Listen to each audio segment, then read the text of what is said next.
We are going to see how to generate IDS gradients or IDS gradients.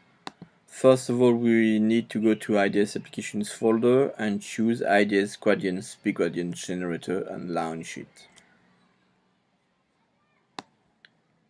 At the top of the main application window, we've got the choice of the file nature with a pop-up menu. And first we will try to generate gradients. So we choose gradients and validate our choice. So within the banner we've got generating IDS gradients and gradient settings tab, for instance. We first go within gradient settings tab and we find global settings. Firstly, we can choose the IDS profiles main folder within LEP. Reuse our IDS profiles test LEP subfolder. We also need to define the output folder path, so I use the choose IDS gradients main folder button, and within LEP I create a test grad, for instance, subfolder, and choose it. If I want to refine the same default settings next time, I just have to update preference file by clicking on the button. I still have to define files to process and to choose the reference, so I will use the content of the tab profiles to use. We must add files, and I will choose show anechoic as a reference. Now I'm going to simplify the alias of the reference and just keep anechoic. Why? Because the gradients file name will be composed of the aliases of the reference and of the compared file. So I've got a reference. I will simplify the other one, aliases, to have short name for the gradients.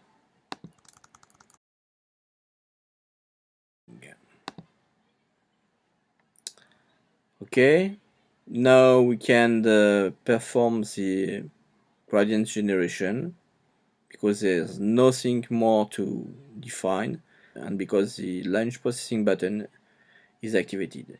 So click on it.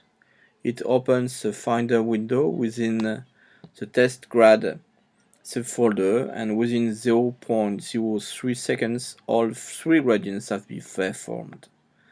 Why only 3? Because we had 4 IDS profiles and 1 reference, so we can calculate 3 gradients.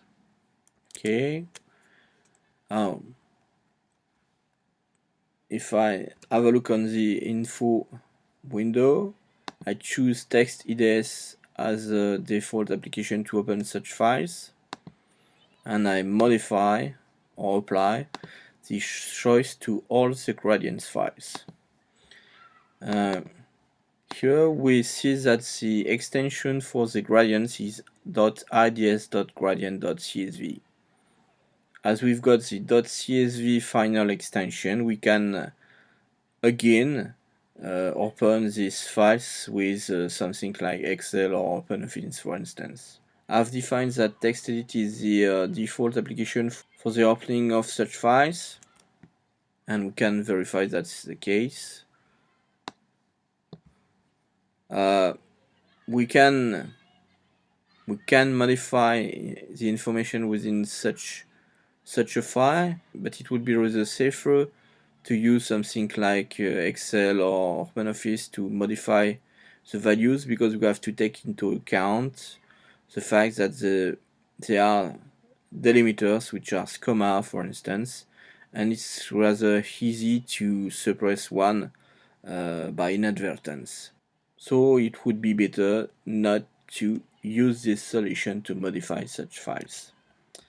Using the upper shoe, we can access to the content of one gradient. So we've got the information about the reference, that's to say the original web file name, and the path for this reference. We also have the information about the original file name of the files to be compared and of its location. We are performing monophonic comparison.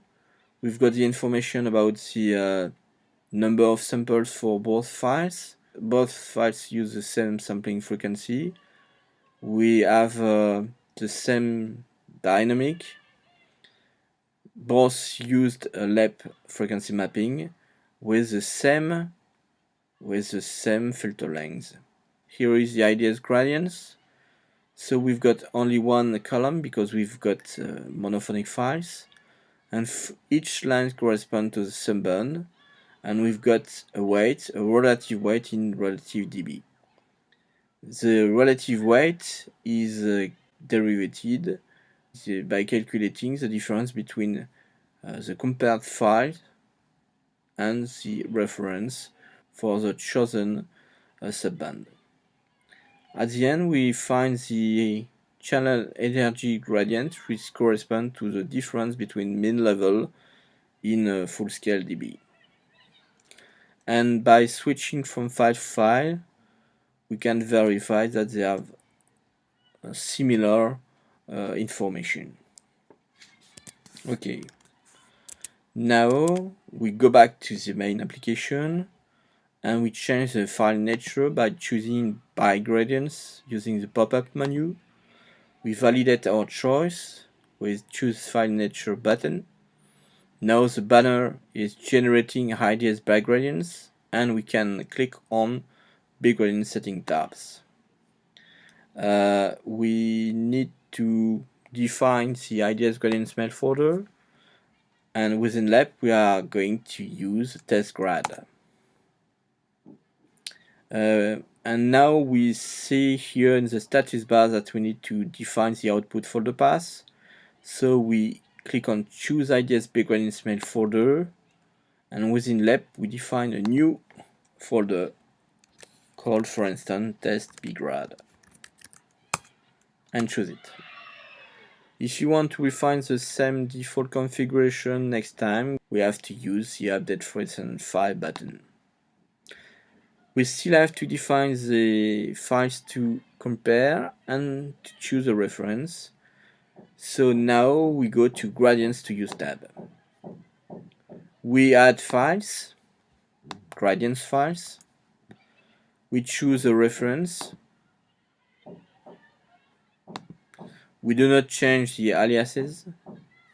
And now we can launch the big gradients generation by clicking on Launch Processing button.